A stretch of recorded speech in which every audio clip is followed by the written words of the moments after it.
Imagine doing everything right. You study hard. You get a decent job. You save money every month. You avoid buying expensive cars. You skip vacations. You even stop ordering that daily coffee because someone on the internet told you that's why people can't afford a house. 5 years later, you open a real estate website and search for the same house you dreamed of buying. Except now, it's over $100,000 more expensive than when you first started saving. You didn't fall behind because you were lazy. You didn't fall behind because you spent too much. You fell behind because the finish line moved faster than you could run. And that's exactly why millions of Gen Z adults are quietly giving up on one of the biggest financial goals of modern life. Not because they don't want to own a home, because they're starting to believe they'll never be able to afford one. But here's the strange part. This isn't really a story about expensive houses. It's a story about a financial system that changed while almost nobody was paying attention. And once you understand how that system works, you'll never look at the housing market the same way again. For decades, buying a house wasn't considered a luxury. It was simply the next step in life. Graduate from school, find a stable job, save for a few years, buy your first home, build a family, repeat. It wasn't always easy, but for millions of people, it was possible. That simple roadmap became so normal that many assumed it would always exist. Then, almost without warning, everything began to shift. House prices started rising much faster than salaries. Rent became painfully expensive. Student loans followed young adults into their working lives. Interest rates went from historically low to surprisingly high in just a few years. Suddenly, the same path previous generations walked became much steeper. Imagine two people working equally hard. One bought a house 30 years ago. The other is trying to buy that exact same house today. They both have jobs. They both save money. They both make responsible financial decisions. Yet one of them builds wealth while the other struggles just to keep up. The difference isn't effort. It's timing. One of the biggest misunderstandings about buying a home is that people think it's all about saving enough money. It isn't. It's about catching a target that never stops moving. Imagine trying to fill a bucket with water while someone secretly makes the bucket bigger every few minutes. You keep pouring more water into it. You're making progress, but somehow the bucket never fills. That's exactly what happens when home prices rise faster than wages. Let's say your employer gives you a 4% raise this year. That sounds like good news. You're earning more money than before. But during that same year, the house you wanted becomes 10% more expensive. Congratulations. You technically got richer, but compared to the price of that house, you actually became poorer. It's a frustrating kind of math because on paper everything looks fine. Your salary is increasing. Your savings account is growing. Yet your dream keeps drifting further away. Then comes the down payment, one of the biggest obstacles for first-time buyers. Most financial advice says you should save around 20% before buying a house. Sounds reasonable until you actually calculate the numbers. If a house costs $250,000, you'll need about $50,000 just for the down payment. That's already a huge amount for someone early in their career. But now imagine that same house costs $500,000. Suddenly, you need $100,000 before you can even think about applying for a mortgage. You're not buying the house. You're simply paying for the privilege of borrowing the rest of the money. For many young adults, that realization is where hope quietly begins to disappear.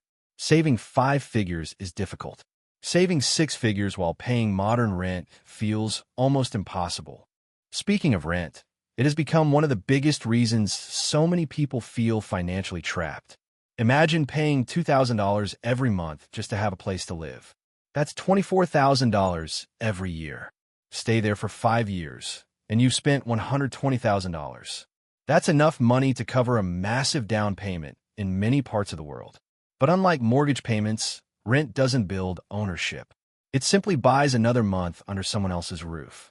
This creates a cycle that's surprisingly difficult to escape. You rent because you can't afford to buy.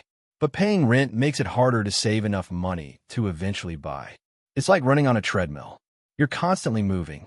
You're constantly tired. But you're never actually getting closer to your destination.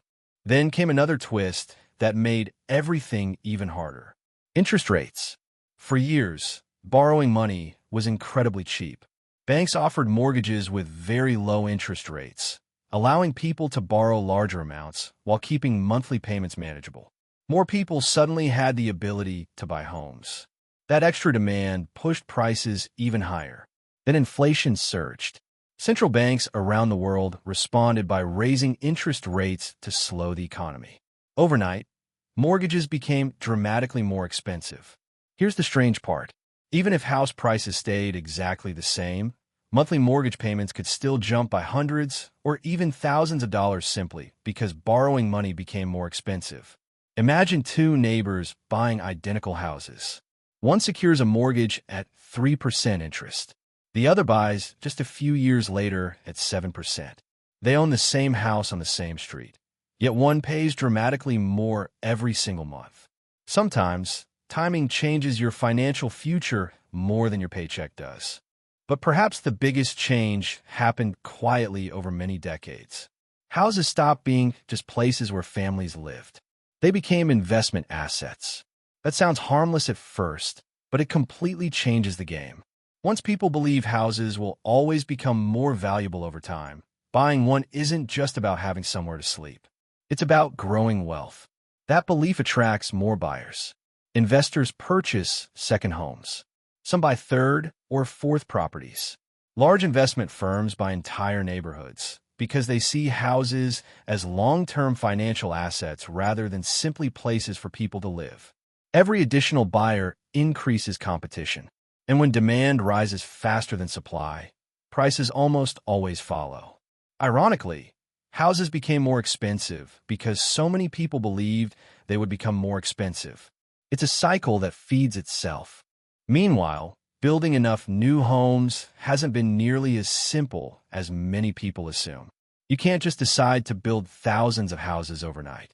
Land is limited, especially in major cities where most jobs are located.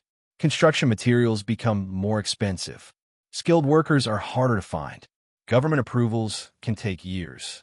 Some neighborhoods actively oppose new housing developments because they worry about traffic or property values. The result is a shortage of homes exactly where people want to live. Think of it like trying to buy tickets for a concert with only 2,000 seats, except 10,000 people want to attend. It doesn't matter how badly you want a ticket. There simply aren't enough to go around.